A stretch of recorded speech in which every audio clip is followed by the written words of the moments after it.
സംസ്ഥാനത്ത് ഇടിമിന്നൽ മൂലമുള്ള അപകടങ്ങൾ വർദ്ധിക്കുന്നതിനാൽ മുന്നറിയിപ്പുമായി കാലാവസ്ഥാ വകുപ്പ് ഇന്ന് കേരളത്തിൽ ഇടിമിന്നലോടുകൂടിയ മഴയ്ക്ക് സാധ്യതയുണ്ടെന്നും കാലാവസ്ഥാ കേന്ദ്രം അറിയിച്ചു.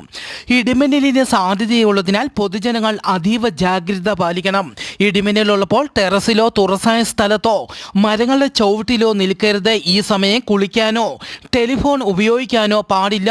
കാറ്റും മഴയും ഉണ്ടാകുമ്പോൾ മരങ്ങളുടെ ചുവട്ടിൽ വാഹനങ്ങൾ പാർക്ക് ചെയ്യരുതെന്നും അറിയിച്ചു.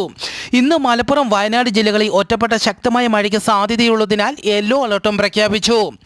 പനാമയുടെ തെക്കൻ ഭാഗത്തെ 6.2 തീവ്രതയുള്ള ശക്തമായ ഭൂകമ്പം റിപ്പോർട്ട് ചെയ്തു. പസഫിക് സമുദ്രത്തിൽ നിന്ന് 123 കിലോമീറ്റർ തെക്ക് കിഴക്കായിട്ടാണ് ഭൂകമ്പത്തിന്റെ പ്രഭവ കേന്ദ്രം. മധ്യ പനാമയിലെ നിരവധി പ്രദേശങ്ങളിൽ ഭൂകമ്പം അനുഭവപ്പെട്ടു. അയൽരാജ്യമായ കോസ്റ്ററിക്കയിലും പ്രകമ്പനം അനുഭവപ്പെട്ടു.